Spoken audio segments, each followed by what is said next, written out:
There he is. One of the happiest people I've ever interviewed in my life. Shawn McEachern, welcome to the show.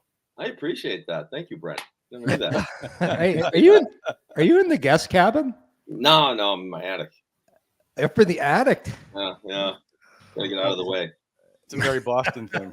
I like that Battle Axe commercial. I've been good team building back in Ottawa. Right? And the coach up to get the axe. Oh, Don't go there on a losing streak. It's probably better than playing blindfolded soccer. Remember that one? Yeah, it'd be more fun. Was that a Jacques thing? Who did? Was that Perry Pern? That was Perry Pern. That was one of those. Perry bring those guys did all team building. We'd go on the road for like camp, or we'd be someplace. He'd bring them in. They were great though. I liked them a lot. They were good. What was the worst one that you ever did?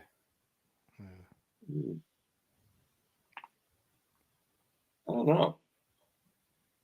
We did a bunch of them. They came in a lot. They were good guys. We had to do those like skis. We had like a 2x12 and ropes on them, and you had like 6 or 7 guys walk at the same time. Yeah. Oh, yeah. I think that was probably every time we went to do it, it was like, we got to do this again. It was all right once we get to it. Then they'd make us watch the Lou Holtz motivational tape, and then the British Lions. Remember the British Lions? But I show Lou Holtz tapes to my team. Oh, you do, eh? Yeah.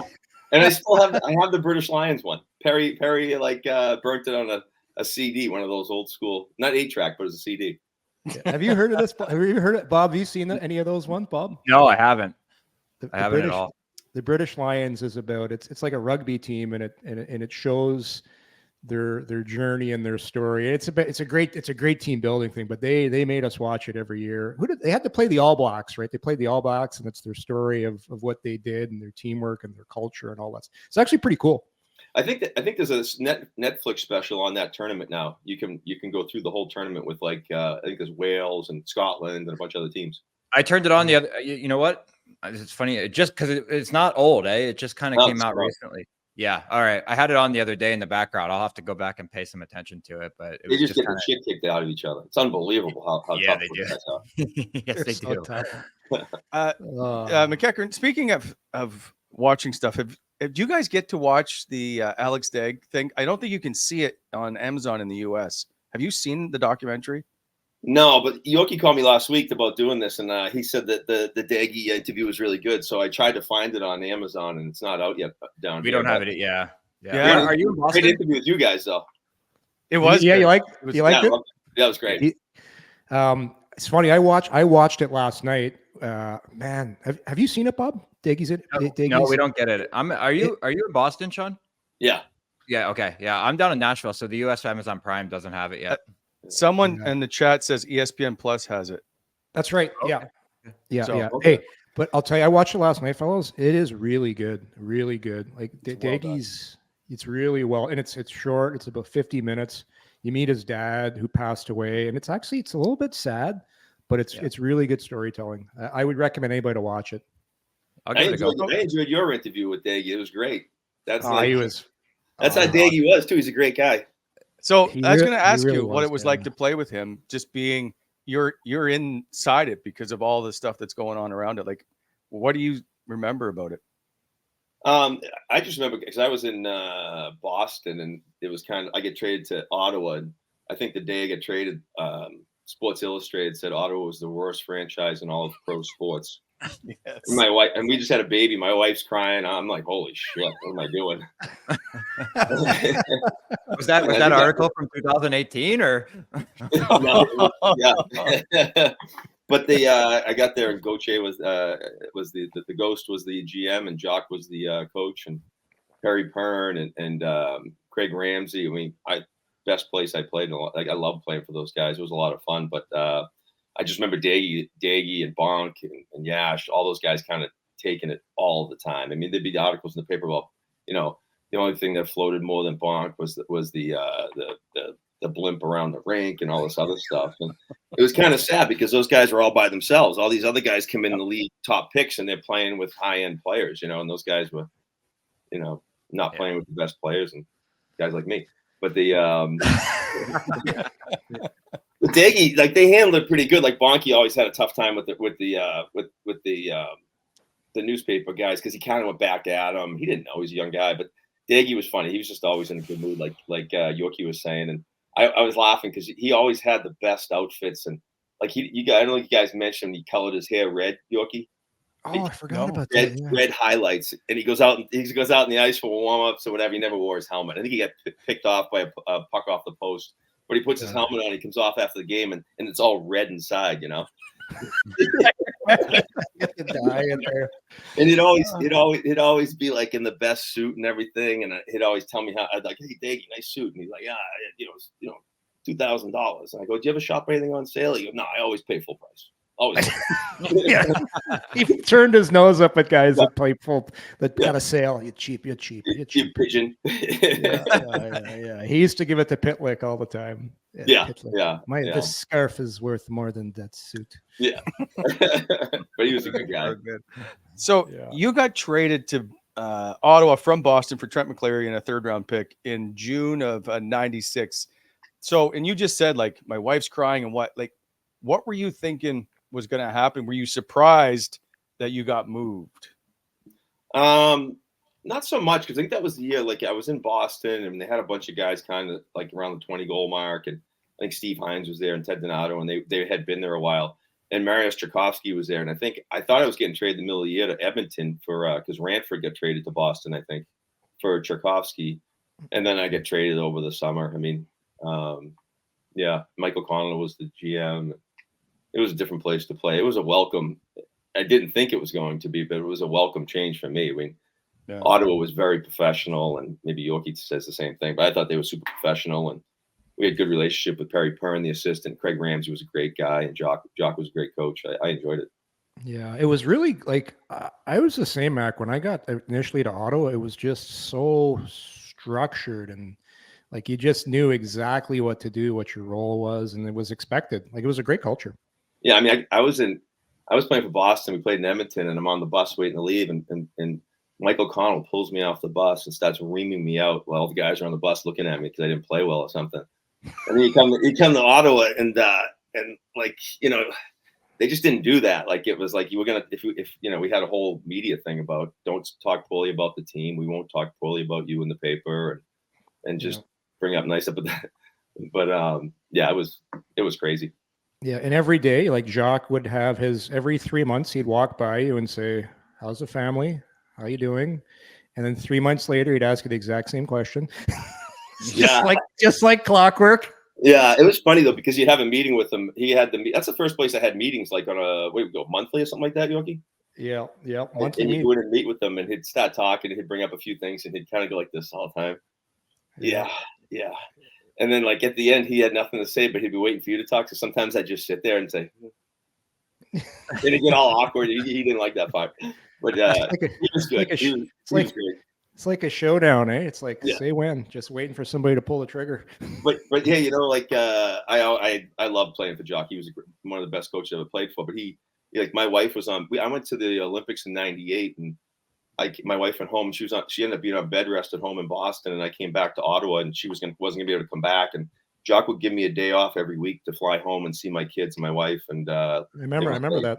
Yeah, that doesn't happen every place, that's for sure. So I love playing for Jock. Yeah. Are you shocked to see him back behind the bench? I am a little bit. I picture Jock like still with that nice black hair and looking all suave. So like I think he's a little older now, but I am kind of surprised the way that happens. But I haven't been following it that much. I know Alfie's on the bench as well. I'm more shocked about that. Oh yeah, I was too. Yeah. How come? Yeah, because Alfie's Alfie's wonderful, great player, but he didn't always agree with Jock's defensive style and stuff like that. So it was like I'd be interested to see what the meetings like, what they tweak and how they play things. Yeah. No, it's true. It's very, very, very true. Because Jacques, like, you got to chip the puck. You remember, I tell this story all the time, when he used to stand by the blue line, he'd have that Peter Forsberg wooden stick, and he'd no word of a lie, you had to chip it exactly 2 feet off the ice. And if you didn't do it, he'd make you stop and do it again. Remember, we practiced dump-ins. Yep. Up on the boards or a soft chip. And if it wasn't perfect, do it again. Line changes. He actually did the line changes with the guys here. One of the first practices he did, he made this group practice lines. Yeah. It was great. It was so funny it's funny to see everything happen again. But it's the first place I played where they actually had a game plan. I tell everybody it's the first place I was coached. I played 5 years in the league before I got coached. I mean, Craig Ramsey with his angling and how to play guys and sticks on the ice, stick on puck. None of that was going on any place I had been before. Wow. You're playing on the Stanley Cup champion team in Pittsburgh with Jaromir Jagr and Mario and Rick talking and all. Like, what do you mean? They go 66. You're up next. You're up next. Yeah. Hey, Barrasso, stop the puck. Larry Murphy, get another one. Mac, so, I met up with Barry Smith last month at Elmira. I was down there to see my son play. And Barry's like, true story. You confirm or not? Did the Pittsburgh Penguins remove Scotty Bowman from practices? Yeah. So my first. I joined the Pittsburgh in '92, just before we won the Cup. I joined it after the Olympic team. And I tell people this all the time. We flew to Calgary. I was going to play my first game, and we had a meeting at the hotel because they were like floundering and we weren't doing as well as we should have been doing. And Craig Patrick, the GM, gets up and says, guys, what's going on? What's wrong? And I forget who it was. And it stands up in the meeting and says, we can't win with Scotty as coach. And I'm like, this is how pro hockey is? This is great. Yeah, like, Scotty's gonna go, and then Craig goes, well, we just gotta get through this year. I guarantee next year he won't be the coach, but we got to get through this year. Then Craig walks out and Larry Murphy stands up and says, guys, we got to vote to go on strike. And I'm like, everybody puts their hands up to go on strike, and I'm like, all right, I didn't know what the hell we were doing. I didn't play the game yet, So I voted to go on strike, and we voted Scotty Bowman off the team the next year in the same meeting. But the next year we came back and they had all training camp with just the two assistant coaches. We had Rick Keogh and Rick Patterson, and they ran, and Barry Smith, and they ran the camp, and we had no coach. We went all around, did our pre-games, all that stuff, and we were like, who the hell is going to be the coach? And there was no rumors or anything. And then right before the first game, we're in the locker room, we warmed up, we're in our uniforms. And Craig Patrick comes in. I just want to introduce you guys to the next coach for next year. It's Scotty Bowman again. Wow.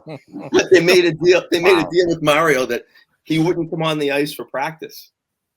So we practiced the entire year with no head coach on the ice, and it was the most light work I've ever done. Like, it was out of shape. It was bad. Crazy. Different days back then.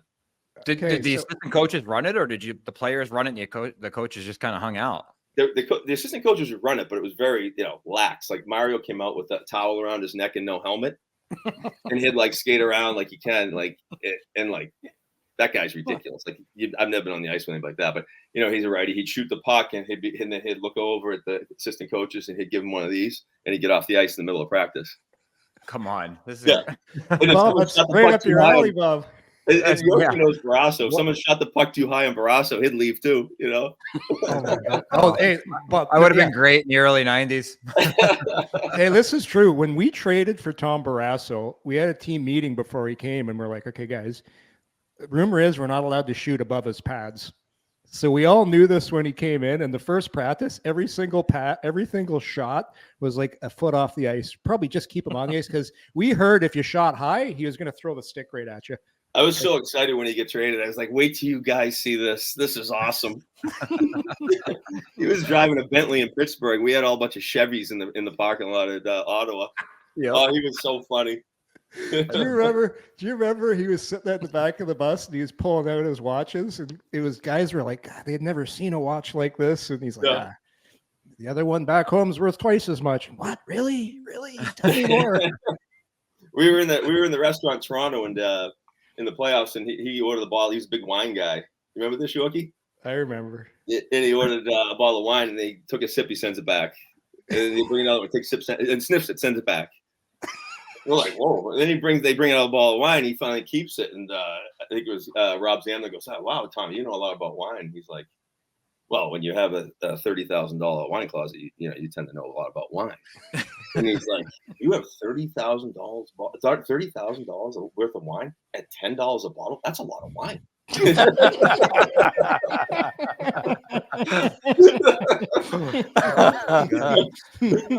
Love Rob Zamner. What was his? What did the guys in Pittsburgh call him? What was his nickname? Oh, Thurston Howell. from the Gilligan's Island. Oh yeah. No, he was good. Hey, that guy was one of the best goalies to ever play, though. He was amazing. Hey, listen, I loved him. I loved him because he once he was in the net for a game, man, he was a competitor. Oh yeah, I loved him. He just hated the media. Hated the media. We'd come off the ice. Remember coming off the ice in Toronto and the guys people are yelling at him and stuff. And they're like, "Hey, Brasso, you suck." And he's like, "I got $4 million in the bank. How much you got, buddy?" Bobby, you would have loved this guy. Oh man, he's great. We got to get this guy. No, he won't come on. No. He hates Wally. Oh, he does? He was never there long enough. I didn't speak, but he did give our camera the finger once. Because remember, he had a broken hand. He had a broken finger. Yeah. And so I remember I could always talk to my camera guy through the mic, and I'd be like, Dave, just get a shot of his hand as he's walking through the locker room. And so Dave goes, and you can see it. All of a sudden, he just sticks his finger out and just to give me the can't use that shot.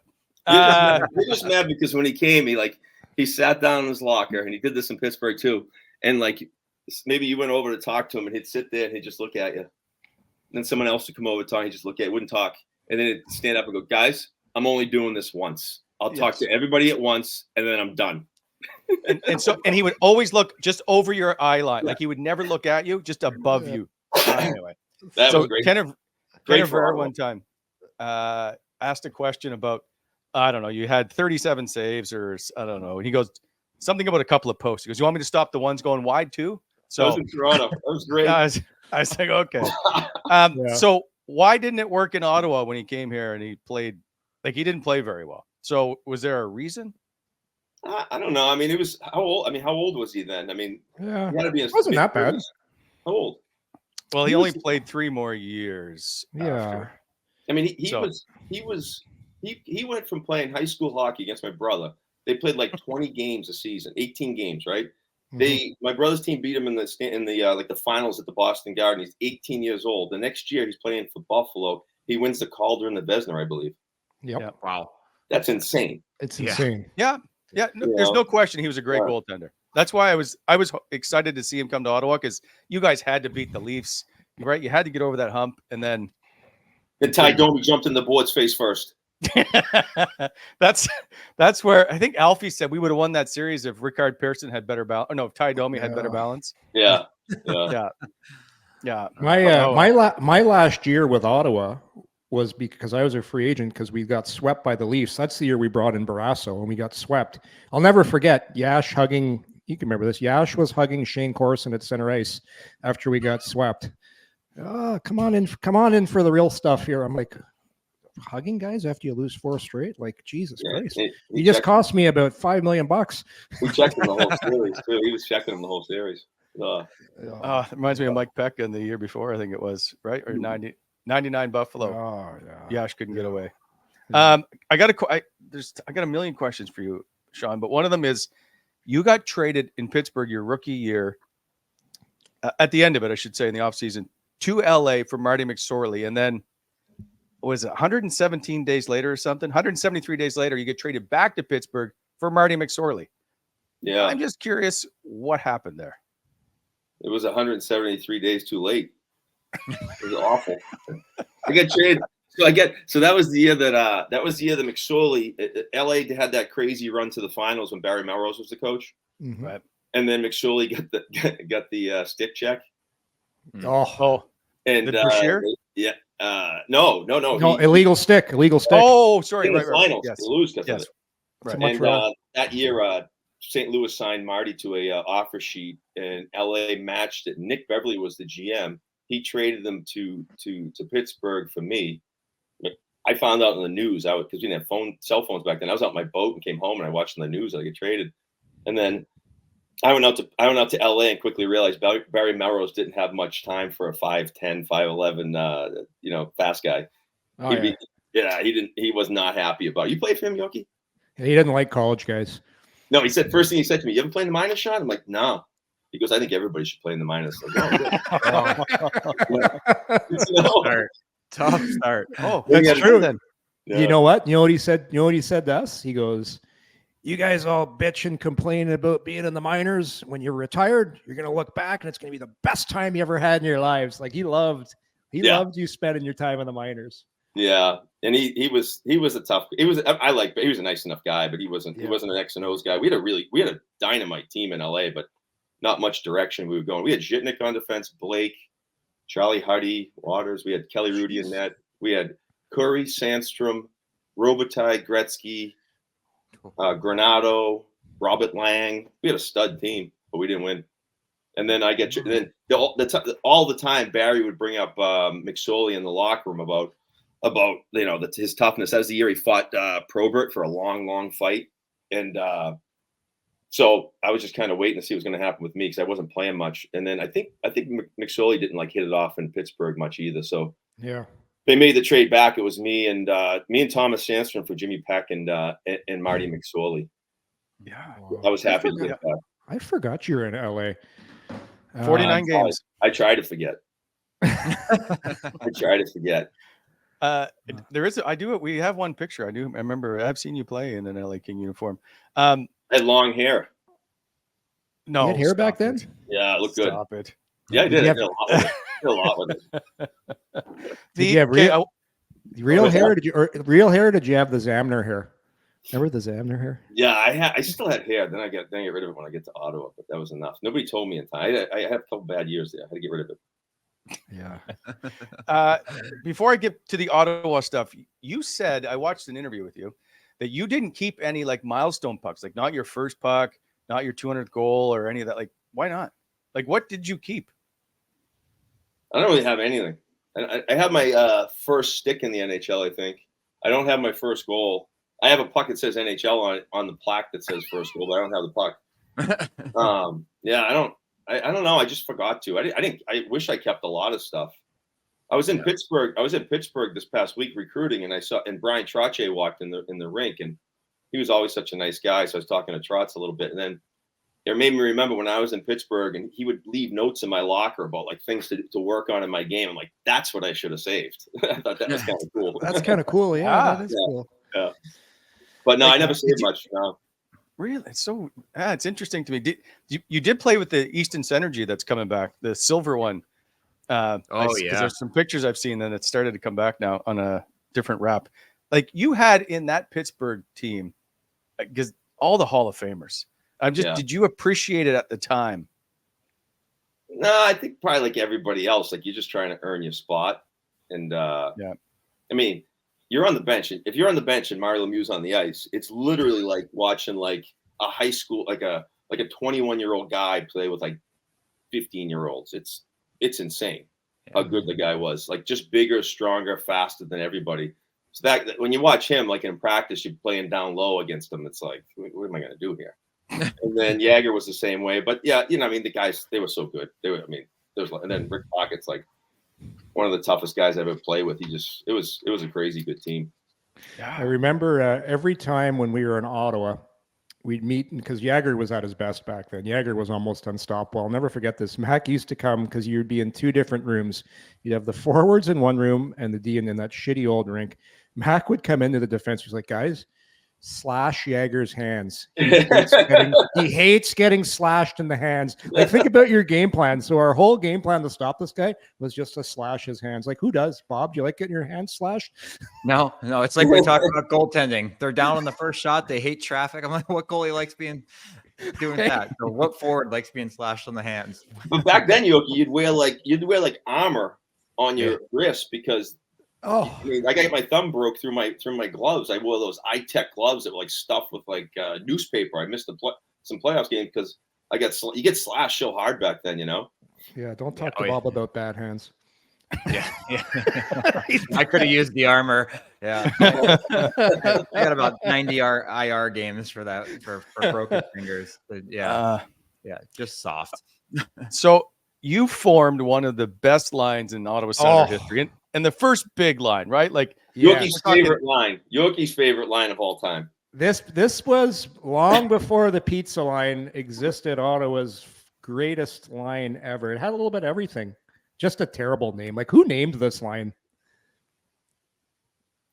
Fans or something, wasn't it? I think they had a contest. Remember Donnie Brennan did a contest in the Ottawa Sun. Name this line, and everybody voted in, and this is what do you have the graphic? This is what they came up with. The ministry of offense. By the way, Yorke made this. Okay, this took him 17 hours. Look at that. Do you know why? Do you know why though? You had to have Yash with the turtleneck. Turtleneck, yeah, for sure. McEachern, Yash, and Dackel, the ministry of offense. That was a good line though. I liked it. It was fun playing on. Yeah, Dax was a hell of a player too. Wow, he's good. Underrated. So you have 30 goal seasons. Yash is an NHL as a Hart Trophy finalist. What made that line work so well? And were you like, do you guys still talk to Dax and Yash to this day?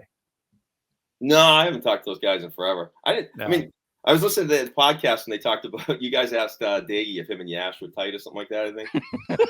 I was laughing my ass off because when I got there, I was going to play with Dag. I mean, Yash, they told me so. I'm like, oh, yeah, Yash, want to pick me up? We go to the games together or something? He's like, yeah, like he didn't talk much. And I get in the car with him and he's got like the Russian music on, doesn't say a word the entire ride. It lasted like a week and I'm like, yeah, I'll just try myself now. He didn't talk much. He didn't talk much, but and then Dax just laughed a lot. He just laughed a lot, and he was that guy was a hard worker, tough kid. I mean, he got killed by Lindros one time, but he was a good player. Yeah. I'll never forget that one. Is he a Swede? Yeah. He went home and played in was it Brainas? So he played there forever after he was done in the NHL. But I always laughed at him because back then I think him and Arvidsson both drove like Ford Escorts to the rink. Like they had the cheapest, smallest car. And I'm like, Andy, just spend some money every once in a while. You mentioned Yash, how he was kind of odd. I don't know if I told this story on the pod before. He invited me over to his house for lunch once because he lived on Shaughnessy across from where we all used to live. Like back then, everybody lived on the same street. It was weird. So I go over for lunch. His mom for lunch serves that Russian soup. It's called borscht. It's like cold. Yeah, he's like, how's the soup? I'm like, oh yeah, it's good. It's good. And then he took me down to the basement to give me a karate demonstration. Because he was showing me his kicks and stuff. And it was very weird. And it was the one and only time we went for lunch. First and last. But let's be clear. He was a nice guy, really nice guy. Yeah. So there's the first time you score 30, is it a big deal to you? Which is in was it 98? Now I can't remember off the top of my head. Fuck, that's a long time ago. Yeah, I was a big deal. I get 28 one time, maybe I had 29 another time, so I was happy to score 30. Yeah, I mean, we played. It was so much fun playing on that line with Yash because he was one of the best players in the league, and I always felt like he just tried to do the things he didn't want to do, like forecheck and back check or do whatever he didn't want to do, because when he had the puck on his stick, he couldn't get it away from him, and then just go to the net when he had it because he was usually shooting it. And Dax was kind of the same way. But it was, you get to play against the other team's top line every game. It was like you go from being like a third liner where it's like, yeah, it's not too bad. Then you're on that line with Yash and you're getting the shit kicked out of you every night, and they expect you to score goals. It was fun. It was a lot of fun. Well, you did have a great career in Ottawa, but just for those who don't know, you were you ranked 15th overall in games played, 9th overall in goals, 14th in assists, 12th in points, 9th in power play goals, 15th in shots on goal. Like you had 6 years, by the way, very good career in Ottawa. The year Yash held out, what were you thinking? Were you a little disappointed because here you are scoring goals at will with one of the best players in the league, and you don't have that guy anymore? I didn't. We kind of knew what was going to happen. It was always like in Ottawa. It was funny. I don't know if Yorke talks about it, but we just didn't the whole thing was nobody said anything in the press about anybody, and it was kind of like they'd ask you what makes Yash such a great leader. Like, oh, he's just a great guy, this and that. But he didn't talk much. He wasn't the big leader on the team like Alfie was, or there was a lot of guys that were great guys, but he just wasn't the talker. But I forget who I played with the next year. I think we almost won the President's Trophy the next year without him. Yeah, we were good. Yeah, but for you, all I'm saying. Okay, so here's why I asked the question. In 97, 98, finished second in scoring. 98, 99, you finished second in scoring. Yashin's a Hart finalist. Yashin held out. You went to 5th in scoring. And I was just curious if that played a part of not having him as your center. I don't know. What do they have for points? What do they have for goals? You only had 29. Yeah. That was 4 or 5 off. Yeah. So not a 30 goal scorer is what I'm trying That to was do. the worst part about being in Ottawa, Yorke, is friggin' Brent, like just busting my balls all the time. Right. You're not a 30, you got 29. Yeah. Okay, wait. So here's where I'm going to bring it up now. I want an apology from you. What was that? For what? Because so here you are, one of the stars on the team, like 30 goal scorer. You're playing on the top line. If I needed a clip from you, it was like trying to pull teeth. It'd be like, I'm not talking today. And then I'd show up, I'd ask a question. You'd be like, yeah, we got to play hard and back check and full 60 minutes. Then the camera turns off and you're just telling jokes and everything is great.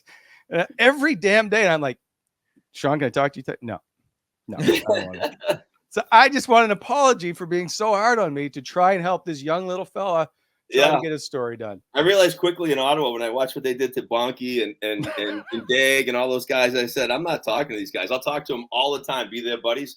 I'm not going to get killed in the media from these guys. I'm just going to talk a lot without the mic, but I'm not saying much when I go on. I'll tell you that. Well, just say you're sorry and we can move on. You won't get it. You're not getting it. Damn it. Okay. Yorke, I want you to ask about your story with your good friend. Oh, he doesn't have the boat anymore. Like, I think it's a great story. The butcher's dog. Yeah. It's a great story. Okay, well, there's two parts to this. One, let me tell the story about your very first NHL goal you score in the playoffs against the New York Rangers. I think is the series clinching game. It's a 5-2 victory. I think you scored the fourth goal, maybe. Gavin, do we have that tweet from the Pittsburgh Penguins? So we stole this from the Penguins hockey. It's the first time that it gets used that they called you playing. Mike Lang said he's smiling like a butcher's dog. Yep. So do you have that goal on VHS somewhere? VHS. Bob, you like the wood stick there? You like the wood? I think it's a wood stick. It's Canadian. That's old school right there. That's a heavy piece of lumber right there. Bob, have you ever used a wood stick, by the way, ever? No. That's crazy when you think about that. Eh? You know, when I think of like old school sticks, is like when you used to have to melt the fucking glue and then jam it into the shit. Like that's what I started with. I was the first one to have those in Pittsburgh, and Kevin Stevens like, throw those fucking things away. They fucking break all the time. They're going nowhere. You turn them over. You had to turn them over when they got like warped. You turn it over after warm-ups. That's right. Yeah, remember the old Eastons? Yeah. You could shoot them harder because you had a little bit of a bow in it after you flipped it. That's right. But yeah, that guy, that Mike Lang guy kept saying, because I had a tough time scoring it when I first got to Pittsburgh. I had tons of chances. He said, I'm saving one for you, because he was kind of famous for those. And then so he said, he smiled like a butcher's dog when I scored. And then like fast forward, I don't know, 2 years later, I went to arbitration with Pittsburgh. And did you go to arbitration, Bobby? Never did. No. Yeah, I went twice. They just handed Bobby money. Yeah. I was only a free agent for 1 year, and it was my last year in the league. We never got. We didn't have free agency until like 31. Yeah, 31. Yeah. So I went to arbitration and being like being the genius I was, I like boats. So I won an arbitration, and it was like back pay from the year before, because we got locked out in '94, I think. So I got a check for like $150,000 or something like that in back pay. And I just went right to the boat shop and bought a used boat that was like 37 feet. I'd never taken a boat out more than 21 feet. And I named it the Arbitrator. That's what you're talking about, Yorke? Well, that's the Arbitrator. But when I went down to visit you at Marblehead, you both. Oh, I still have that. Yeah, Butcher's Dog. Butcher's Dog. I just sold that last year, but that one I named the Arbitrator after the guy that gave me the money, and that was on. That was in Hockey News. They put a picture of it in Hockey News. I don't think that was good. That wasn't a good move. That wasn't a good move. No. But then I named this last boat. I had the Butcher's Dog for a long time as my boat. And then just recently, I switched over to Sleepwalker, Yorke. As you would know why it's Sleepwalker. That's right. Yeah. Whoever roomed with Mac on the road, he would sleepwalk, and he'd come over and visit. He'd come over and visit you at your bed, and like you'd have to go put him back to bed. Let's not go that far, Yorke. I didn't visit anybody in the middle of the night. Get back in there. Well, no, don't let Yorkie tell the story. That's the moral of this. I broke my ribs. I got stitches in my head from sleepwalking. I would do it like all the time. I was rooming with in LA. I roomed with Yorkie. I told you that. Who's the guy that Rob Murray? Is it Glenn Murray? No, the guy that was he's a scout for Buffalo or something too. He's from Ottawa, I thought. Oh, Rob Murphy. Rob Murphy. Yeah, Rob Murphy. Yeah. Oh wow. When I got to LA, I was rooming with him, and we went and we checked into the room. We had room service, and I forgot to tell him I sleepwalk. And I get up and I threw everything around the room, like cut my foot. And he thought someone broke into the room, and I was fighting with him. He was like, what the hell's going on? You know, you're like swinging. Like I've torn wallpaper off the walls and everything else. Lift the bed up, everything. Wow. Yeah. I'm just thinking of Step Brothers when Will Ferrell and Cal Riley are in the, are the throw pillows in the oven? Did you ever get that? Are you still doing that? Do you ever get it figured out? No, I mean I haven't done it in a while, but it was funny because I was doing it up till a couple of years ago, but they said like they would tell you, like, I went to a sleep clinic when I was on the Olympic team because I wasn't sleeping at all. And they put me in the thing. They said, "Oh, you need to lower your stress and get more sleep." I'm like, "Yeah, I'm trying out for the Olympic team, and I'm going to go to the NHL. I'm not stressed at all. This is easy.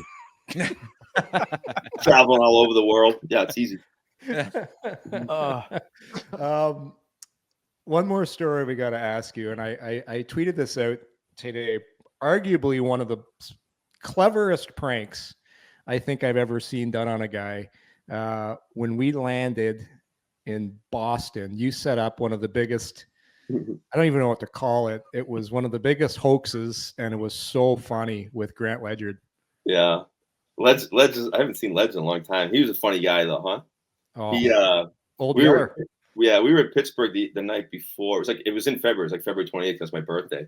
And I was on the ice, and I think I was talking to Jock or something before the game or something. He comes up behind me, gives me the shaving cream pie in my face. So I'm like, oh, okay, that's a good one. That's a good one, Ledge. And then we went up to Boston and we played Boston. I don't know if I didn't play the game or something. I saw a friend of mine that was my assistant coach in high school, and he was a state trooper. So he's like, "You're gonna be at the airport?" I'm like, "Yeah." I go, "You think you could, arrest one of my friends for me?" He's like, "Yeah, absolutely." So we get off the bus like at the plane, and we're getting off. And the funniest thing is the guy goes up to Jock and goes, "Is Grant Ledyard here?" And Jock's like, "Yeah, he's right there." Like he just threw him under the bus right away.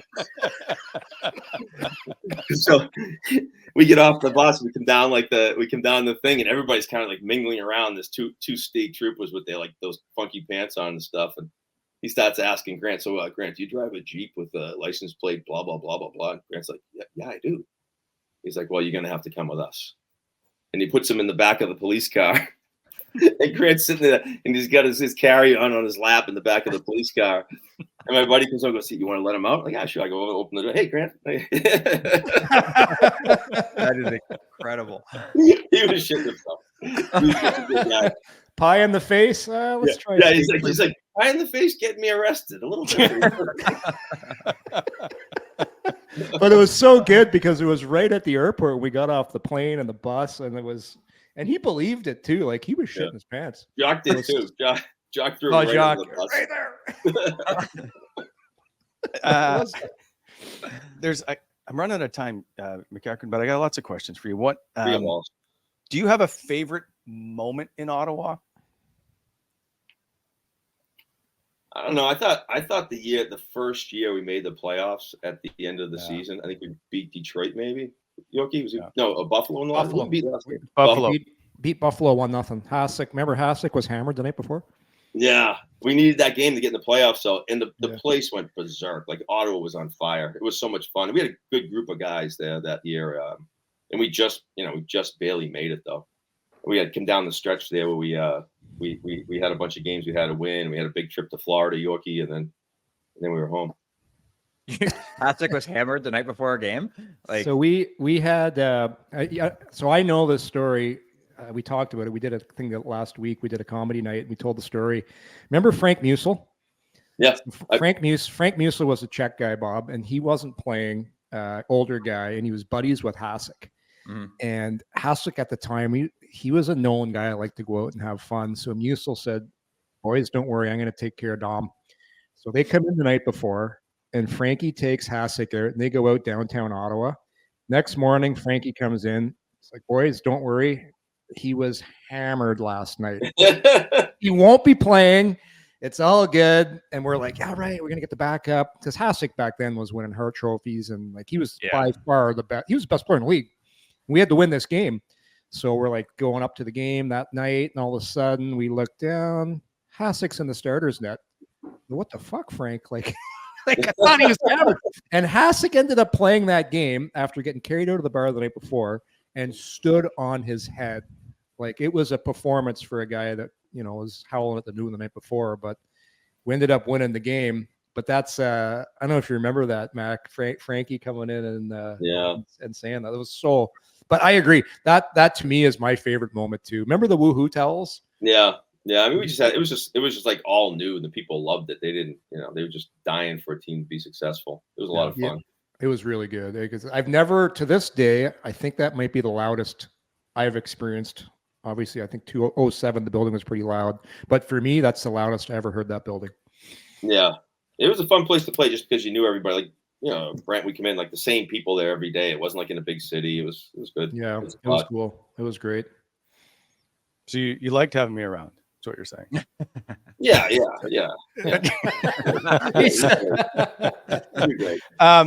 Quickly, playing in Atlanta, you were the captain of the Atlanta Thrashers. I just want to know what that was like.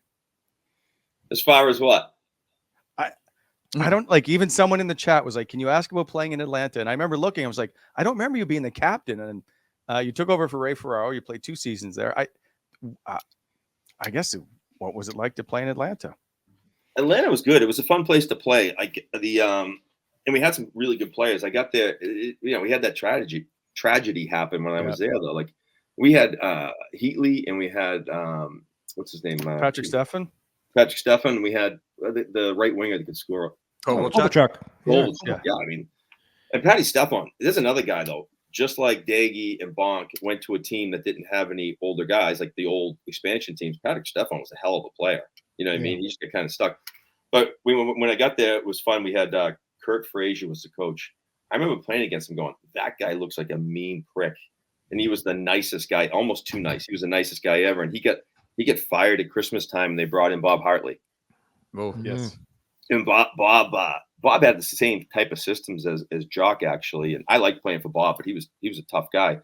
So like the first practice, like he's getting after it. Guys were like going down like flies because nobody had worked that hard before, I ended up blowing my back out that year and missing the rest of the season. I had back surgery, hernia surgery. Then I came back the next year and started the season. And that's when like Danny Heatley in that year, my second year there in the preseason, Danny Heatley was like on another level. He was so good. And Kovalchuk and those guys. And then the accident happened with Dan Schneider, and it was just terrible. Just terrible, Can't even imagine. Yeah, it was tough. And there was a lot of good guys there, and it was a good team. And I feel bad because Danny Heatley, and he was a good kid, and he was going to have a hell of a career. But that was just such a tragedy. Dan Schneider's parents was the nicest people ever. Just such great people. Yeah. That was I was in Owen Sound when that happened, and Dan Snyder had been the captain, and he was a plater, right? And I was at Owen Sound attack. But what year was that? 03, 04.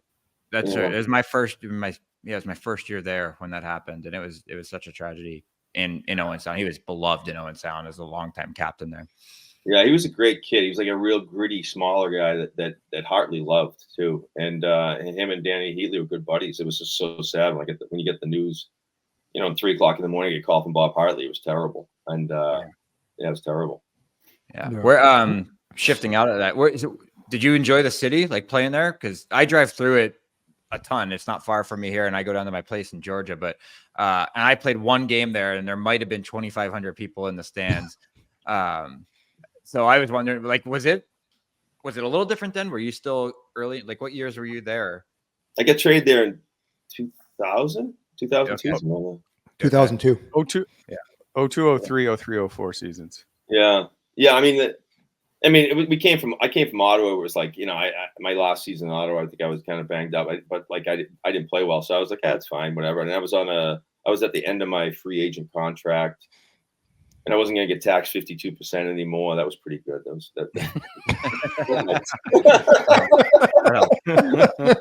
didn't need the free healthcare anymore for 52%. But that's my big joke down here when people talk about, oh, we should get free healthcare. I'm like, yeah, it's free, all right. So I went to when I went down there, it was great because it was kind of like nobody knew, it was just back in the US. But I feel like it could have been a good market. It just like you played there. We never had a lot of fans though. No, we never had a lot of fans. It was a cool place to live though. I mean, you're in Nashville. I mean, the climate down there is just a little better than Ottawa. Yeah, just a touch. A little better. In Boston. Yeah. Oh, God. Yeah, fair enough. Shawn, in your first year, you played on the team that won 17 straight games, which Edmonton just saw their record come to an end at 16. So I was curious of what that was like playing on that team that was going through 17 games. And before that, you guys had gone 2-7-1 leading into that. And one of those was a loss to Ottawa, which won 10 games that year. We lost to Ottawa? Yes. It was like just before that. I was like, whoa, what? Wow, I didn't know that. Yeah. One of those 2 wins in the previous 10 was to Ottawa. Yeah, what year was it? One of those 7 losses, I should say. What year was it?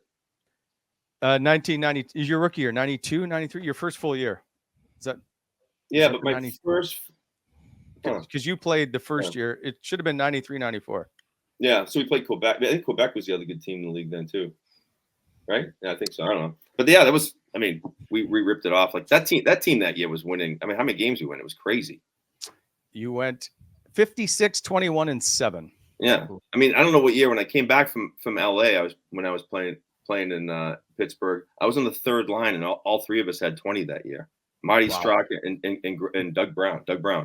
And the first lines all got 50. I think Talk had 49, Wow. Rick Talk had 48, 109 points. Not 30, Brent. 29's not 30. I know. 49's not 50. I know. He had 48 goals and 100, and you had 4 players with 100 points. Ron Francis, Rick Talk, Kevin Stevens, Lemieux just had 160 points. That was the year he had cancer. He only played 60 games. 60 games. He had clumps of hair missing on the back of his head, and he beat the guy from Buffalo there.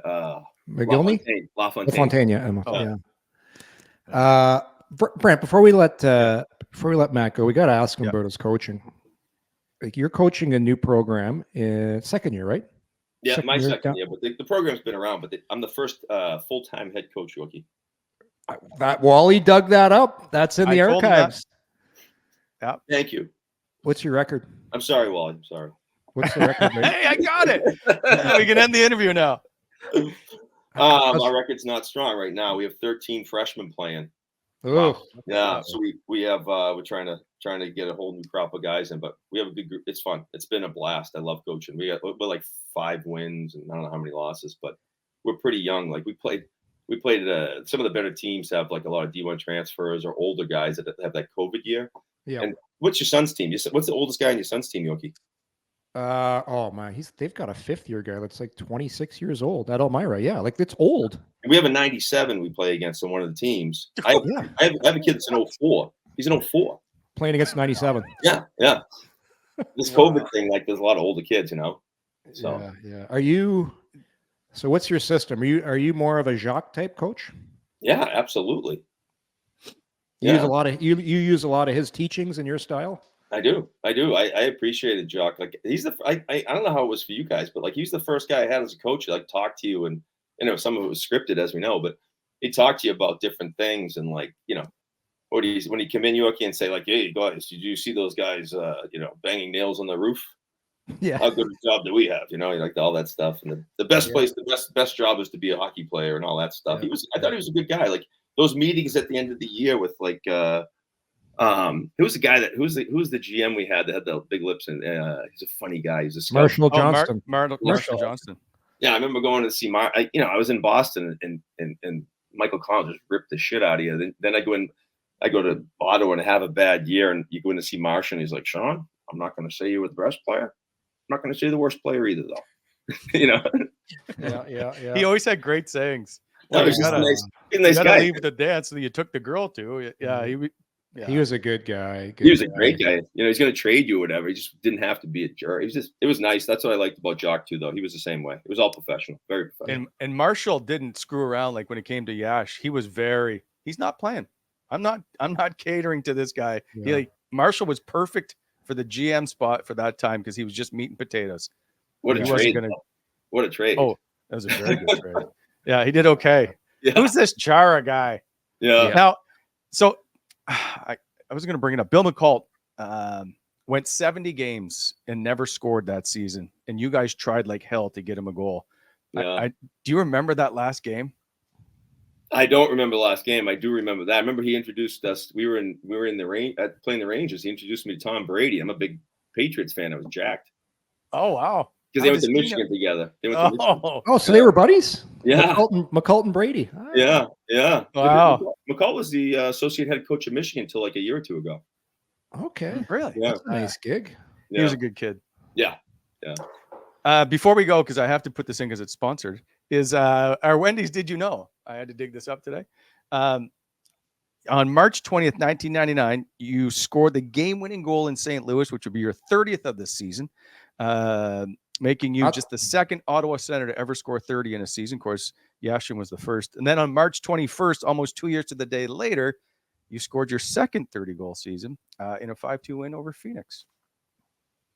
And you have 0 pucks. You don't have one. Not 29. Not 29. I have the 29th goal puck. That's the important one. What a grinder, eh? He's right though. 30 in arbitration gets you a lot more. 30 gets So you're the first hold player on. I remember Before we get going, Mac, how do you like your steak? How do you like your steak done? This is an important question. Medium rare. There we go.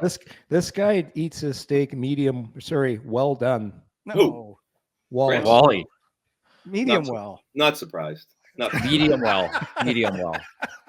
Just like me, it needs to be very thorough. That's the arbitration, by the way. Did you like how hard was that to go through? Because if I'm not mistaken, you were the first player I remember hearing about it and how one side sits there and says how bad you are as a hockey player and why they shouldn't pay you, and you have to sit and listen to it, right? Because they don't want to pay you money, so they tell you all the reasons why they shouldn't be paying you more. Yeah, I went twice. The first time I went with Pittsburgh, and they were like, it's just all comparison. So at the time, I think they compared me like John LeClair because he hadn't scored 50 yet, and it was like, yeah, you score this amount in 13 minutes. This is what you get. The time I went with Ottawa kind of stunk because they didn't have a GM yet, or a new GM came in. It was Rick Dudley. And it's kind of shitty because you have a lawyer and he says you're Wayne Gretzky, and the league, the team lawyer just starts ripping on you how bad you are. But there's only 2 people in the room that played in the NHL, me and Rick Dudley. You know what I mean? It's just like, yeah. And I think I've read quotes from Rick saying how bad, he was a super nice guy, how bad arbitration is for an organization. And he mentioned mine, how like it was just ridiculous, you know? Yeah. So it was odd, but it's part of the business when you're doing it, you know. I went 1 year with Marshall Johnston, and you mentioned what a nice guy he was, and we had this guy back then, Ian Pulver, was our. We did mine too. Yeah, he's really good, and finally in arbitration, like he's going on about all these stats, and I was one of the first guys they used block shots for. I got in front of a lot of pucks that 1 year, and so he's going on and this and that's. Finally, blocking shots. Finally, Marshall Johnson gets up during the meeting. He's like, all right. I like Jason Yorke as a player. He is good, but he's not fucking Bobby Orr. And he sits down and he's all mad. I'm like, can we get this over with? That's funny. Marshall liked a good Christmas party too. Yes, he did. Yes. What a before we go, I want to say, have you ever looked at the stats from your draft class? You're a 6th round pick, and I believe you finished, you're 6th overall in goals from that draft class, 10th in assists, 8th in points. Like when you look back at your career, where do those like numbers rank for you? I didn't know that. That's pretty cool. I don't know. I remember getting drafted. I remember being in Pittsburgh, and I would just look at the guys that drafted in front of me and think, like, I got to play more than that guy. I got to get more better than that guy, you know? So I don't know. I didn't know those stats. It's pretty neat. No. See, I always take care of you. And last thing before we go is I looked at your roster for Suffolk. No Canadians on. And that might be why your team may not be as good as it should be. Maybe that's going to change. That's going to change next year, Brent. You know why? There's a slight problem. We have. I'd like to have Canadians, but we don't have international aid. So if I get a kid to come in, he has to pay the full boat. But there's this excellent player, Mike McEachern, who has dual citizenship, Canadian and American. He's going to come in and play for us next year. Mike, nice. Your son's going to play? Yeah, his dad's got the cake to do it. No, it's free. It's free school. It's free school for if you're an employee of an American university. Yorke knows my game. So I thought he graduated already. Was he doing a master's? He's got the 50th thing. So. Oh boy. Yeah. Oh, he'll be buzzing. He'll be buzzing. He'll be buzzing around. He has MBA, so it'll be good. Awesome. Yeah. Awesome. That was great, man. It was good to catch up. Yeah, good to see you guys. Yes. Thank you. Thanks for coming on. Pleasure to meet you. All right, guys. Take care. I appreciate it.